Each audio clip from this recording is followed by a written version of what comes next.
right, this is morning after. This is reflection from Monday, May 1st, 2023. Yesterday I had a couple of different circles. It was the most circling I've done thus far. And that was good.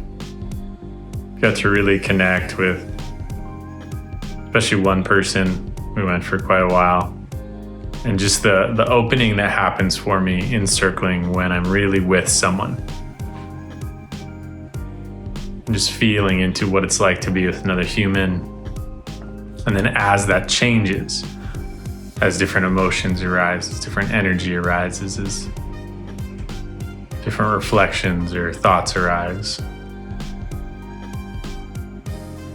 Yeah, just feeling into it, I feel peaceful.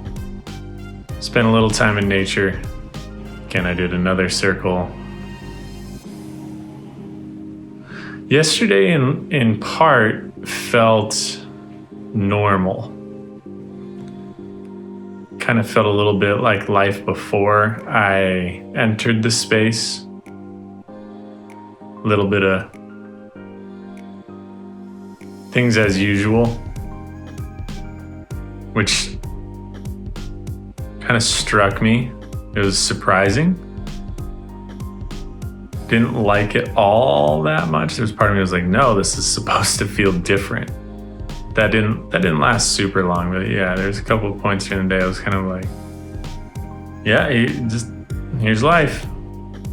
I did Kriya Yoga in the morning and at night. I'm gonna be using that term a lot, so I want to explain it a little bit. Kriya in Sanskrit means action. So it's an action-oriented yoga, but it's not like a stretching yoga or hatha yoga type.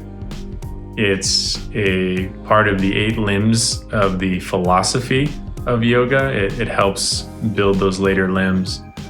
And the limbs are oriented really around how do we live our life and how do we train our focus so that we can meditate and we can go into samadhi, which is probably equivalent to enlightenment, where it's essentially a kind of a deep state of union, very blissful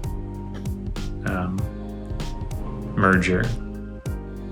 And Kriya Yoga is taught through Self-Realization Fellowship, as well as a couple other lineages, as a technique to help that happen. And it has to do with moving energy in the spine with specific breathing techniques.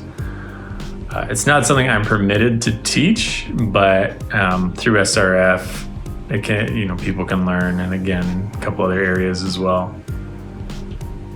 And so I did that again, morning and night, and that felt good.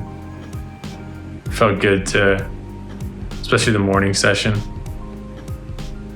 It's a good way of playing the game of presence, because it keeps my attention in the room, keeps my attention here, out of mind, but it also gives my attention a moving target, which is sometimes helpful. When things are really just silent and still, sometimes it's easy to just start wandering off and mind to come in.